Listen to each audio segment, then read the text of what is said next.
مسلک اعلی حضرت علماء اہل سنت جشن دستار بندی. میں آواز سخن دینے جا رہا ہوں ساحر اللسان فصیح البیان عمدۃ البیان حضرت العلماء حضرت علامہ مولانا ولی اللہ صاحب قبلہ استاد پرنسپل دارالعلوم اہل سنت سراج العلوم پڑھینا. میں ان کے آنے سے پہلے ایک شعر یہ کہہ رہا ہوں کہ خود سے چل کر نہیں یہ طرز سخن آیا ہے, خود سے چل کر نہیں یہ طرز سخن آیا ہے, پاؤں دابے ہیں بزرگوں کو یہ فن آیا ہے. حدیث پاک سنانے کے لیے آئے لوگوں منبر نور پر ایک شعر سخن آیا ہے. آئیے استقبال کریں. نعرہ تکبیر, نعرہ رسالت.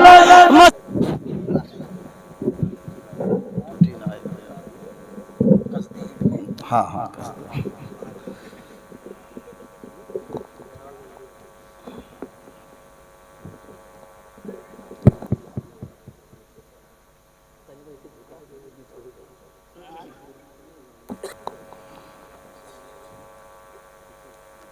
منبر نور پر تشریف فرما علماء ذوی الاحتشام و حاضرین محفل, السلام علیکم ورحمۃ اللہ وبرکاتہ. نحمدہ نصلی و نسلم علی رسولہ الکریم, اما بعد. فاعوذ باللہ من الشیطان الرجیم, بسم اللہ الرحمن الرحیم. الذی خلق الموت والحیات لیبلوکم ایکم احسن عملا. صدق اللہ مولانا العظیم و بلغنا رسولہ نبی الامین المکین الکریم, ونحن علی ذالک لمن الشاہدین والشاکرین, والحمدللہ رب العالمین. بعد توحید کے متوالو شمع رسالت کے پروانوں, غوث و خواجہ کے دیوانوں, اولیاء امت کے جانثاروں, آئیے سب سے پہلے مل کر کے آقا نامدار مدینے کے تاجدار دونوں عالم کے مالک و مختار جناب احمد مجتبیٰ محمد مصطفیٰ صلی اللہ تعالیٰ علیہ وسلم کی بارگاہ بے کس پناہ میں درود و سلام کا نذرانِ عقیدت پیش کرے اور بآواز بلند پڑھیں. اللہم صلی علی سیدنا شفیعنا حبیبنا مولانا محمد وبارک وسلم, صلاۃ و سلاما علیک یا رسول اللہ صلی اللہ تعالیٰ علیہ وسلم. حضرات گرامی وقار, سر شام سے آپ حضرات نعت پاک مصطفیٰ اور ہمارے علماء کرام سے خطاب سماعت فرما رہے تھے. تھوڑی دیر کے لیے میں آپ کے سامنے حاضر ہوا. یہ ہمارے اناؤنسر صاحب ہیں جو کہ ماشاءاللہ یہ ڈاکٹر بھی ہیں, لکھنؤ میں یہ MBBS کر رہے ہیں, اور ساتھ ہی ساتھ یہ حافظ قرآن بھی ہیں. پہلے انہوں نے دین کی تعلیم کو حاصل کیا اور اب اس کے بعد یہ دنیاوی عصری تعلیم میں اپنے قدم کو جما رہے ہیں. اللہ تبارک و تعالی انہیں اور ان کی آواز کو سلامت رکھے. میں نے جس آیت کریمہ کی تلاوت کا شرف حاصل کیا, اللہ رب العزت ارشاد فرماتا ہے الذی خلق الموت والحیات لیبلوکم ایکم احسن عملا. اے انسان, ہم نے تجھے زندگی دی ہے تو تجھے موت بھی دوں گا تاکہ میں دیکھوں کہ تم میں سے کس کے اعمال زیادہ بہتر ہیں. اللہ تبارک و تعالی ارشاد فرماتا ہے کہ ہم نے انسان کو زندگی دی تو اس زندگی کے بعد میں انسان کو موت بھی دوں گا اور دیکھوں گا کہ وہ دنیا میں کون سا نیک عمل کر کے آیا ہے, کون سا اچھا عمل اس کے پاس موجود ہے. آج ہم یہ سمجھتے ہیں کہ اللہ تبارک و تعالیٰ نے ہمیں زندگی دی ہے تو ہم اپنی زندگی کو کھیل اور تماشے میں گزار دیں۔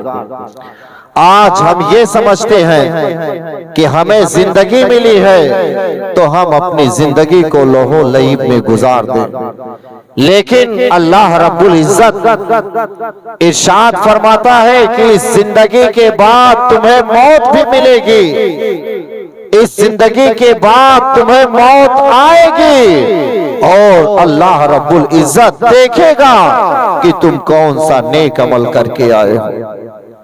آج اگر انسان کو ذرہ برابر تکلیف پہنچتی ہے، آج اگر انسان ذرا سا بیمار ہوتا ہے تو اللہ رب العزت پر وہ الزام لگاتا ہے اور کہتا ہے کہ اللہ تبارک و تعالیٰ نے ہمیں بیمار کر دیا، اللہ تبارک و تعالیٰ نے ہمیں معذور کر دیا، اللہ تبارک و تعالیٰ نے ہمیں مصیبتوں میں ڈال دیا، اللہ تبارک و تعالیٰ نے معاذ اللہ ہم پر ظلموں کے پہاڑ توڑ دیے۔ لیکن اللہ رب العزت کسی پر عذاب نہیں ڈالتا، اللہ تبارک و تعالیٰ کسی کو مصیبتوں میں نہیں ڈالتا۔ آپ ذرا سوچو کہ ایک انسان رات اور دن گناہ کر رہا ہو اور جب اللہ تبارک و تعالیٰ اسے اس گناہ کی سزا دیتا ہو تو آج انسان یہی کہتا ہے کہ اللہ تبارک و تعالیٰ نے ہمیں پریشانیوں میں ڈال دیا۔ اللہ تبارک و تعالیٰ ارشاد فرماتا ہے وَمَا أَصَابَكُم مِّن مُّصِيبَةٍ فَبِمَا كَسَبَتْ أَيْدِيكُمْ، یہ جو تم پر مصیبتیں پہنچتی ہیں یہ تمہارے کالے کرتوت ہوا کرتے ہیں، یہ تمہاری بدعملیاں ہوا کرتی ہے، یہ تمہارے گناہ ہوا کرتے ہیں۔ اللہ تبارک و تعالیٰ تم پر مصیبتوں کو نہیں نازل کرتا، بلکہ جب تم گناہوں پر گناہیں کرتے ہو، جب تم برائیاں اور بے حیائیاں کرتے ہو تو اللہ تبارک و تعالیٰ تمہیں جب تمہارے گناہوں کی سزا دیتا ہے تو تم کہتے ہو کہ اللہ تبارک و تعالیٰ نے ہمیں پریشانیوں میں ڈال دیا۔ اللہ رب العزت ارشاد فرماتا ہے وَمَا أَصَابَكُم مِّن مُّصِيبَةٍ فَبِمَا كَسَبَتْ أَيْدِيكُمْ، یہ جو تم پر مصیبتیں پہنچتی ہے یہ تمہارے ہاتھوں کے کمائے ہوئے ہوتے ہیں۔ لیکن آج ہم یہ سوچتے ہیں کہ چلو ایک دوسرے کی برائی کر لیں، چلو ایک دوسرے کی چغلخوری کر لیں، چلو ایک دوسرے کی چوری کر لیں، چلو ایک دوسرے کی غیبت کر لیں، تو اللہ تبارک و تعالیٰ اس بنیاد پر انسان کو مصیبتوں میں ڈال دیتا ہے کہ انسان جب گناہیں زیادہ کرتا ہے اس گناہ کی سزا اسے دی جاتی ہے۔ ہم انسان ہیں، لیکن اگر آپ جانوروں کی طرف نظر دوڑاؤ گے تو تمہیں پتا چلے گا کہ یہ جانور بھی اللہ رب العزت کی عبادت کر رہے ہیں، یہ جانور بھی رب کی حمد و ثنا کرتے ہیں، یہ جانور رب کی تسبیح و تہلیل کو بیان کرتے ہیں۔ حضرت جنید بغدادی رضی اللہ تعالیٰ عنہ کا زمانہ تھا، حضرت جنید بغدادی رضی اللہ تعالیٰ عنہ کی بارگاہ میں ایک بادشاہ ایک پرندہ لے کر کے پہنچتا ہے اور کہتا ہے کہ اے جنید بغدادی، میں نے اس پرندے کا شکار کیا ہے، آپ اس پرندے کو اپنے پاس رکھ لو۔ حضرت جنید بغدادی رضی اللہ تعالیٰ عنہ اس پرندے کو پکڑتے ہیں اور پکڑنے کے بعد آپ نے ایک پنجرے میں قید کر دیا۔ حضرت جنید بغدادی رضی اللہ تعالیٰ عنہ نماز ادا کرتے ہیں، وہ پرندہ آپ کو دیکھ رہا ہے۔